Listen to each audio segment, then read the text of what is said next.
I'm Joanna Simpson here at Risk Minds International in London. Joining me now is Xiaomin Rong, CRO Global Wealth and Retail Banking Business and GCNA region at Standard Chartered. Thank you very much for joining me. And in your role, you cover Greater China and North Asia. What are the key risks you've identified in these regions? Greater China and North Asia has some of the most important economies in the world. Japan, Korea, China, Hong Kong, Macau, and Taiwan, right? As with any other region, you see risks, especially as a CRO, you see risks. I think the key risks, in my view, is we are seeing the impact of a higher interest rate in some of the markets. We're also seeing the impact of the slowdown of China, the economic slowdown in China. Those are the key financial risks impacting our business and most importantly, impacting our clients. At the same time, that region is also at the center of geopolitical uncertainties, right? Lots of views about what may happen given the US election outcome. So it's going to be interesting in the next few years. And what unique risks do emerging markets present compared to more developed markets when it comes to retail banking? First of all, not all emerging markets are the same, right? Some emerging markets have very healthy economic development. Some actually face a quite serious challenge, including sovereign risk.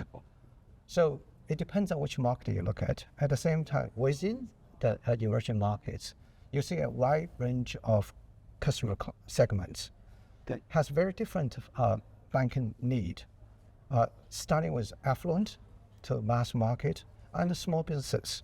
Those are the clients typically served by the retail banking, right? So depends on what your strategy, which clients you serve, the risk may be different. What is also very interesting is when I look at my portfolio across different markets, very interestingly, some of our best portfolio are actually in the emerging markets. They have the lowest delinquency rate, lowest credit loss, despite of people typically call them emerging markets.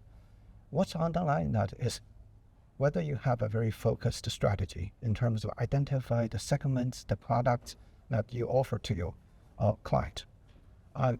Another interesting phenomenon that is there's so much innovation in the emerging markets. If you look at, in some markets, we have truly digital native clients.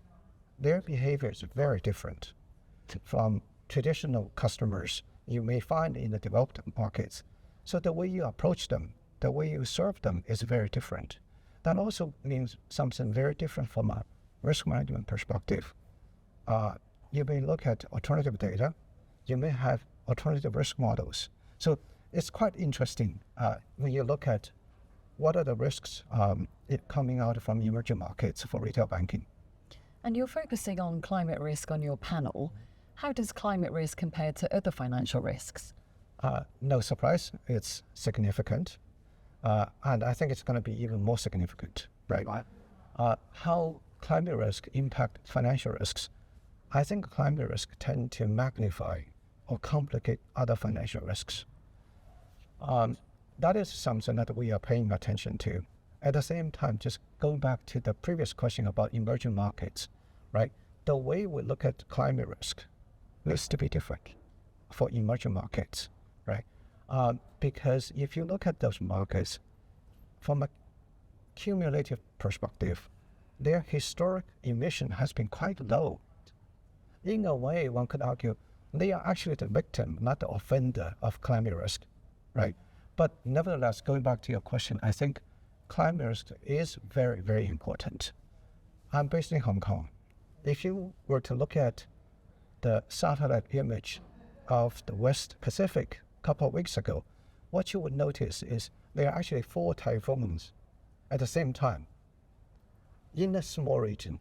So that is something that's never happened before. It's a clear indication of climate change is happening, and as a result, climate risk is very real. And in your experience, how important is cross-regional collaboration in managing those risks effectively? I think it's very, very important. as a global organization, even within risk function, within Standard Chartered Group, we have colleagues from, based in different regions. They come from different regions. They bring in very different perspectives, right? It is that diversity that actually gave us unique advantage. I think having colleagues, risk managers across different regions to work together, share their perspective is very important. I think in this case, Risk Minds International is a great forum for that. Xiaomin Rong, thank you very much for joining me. You're most welcome. Thank you.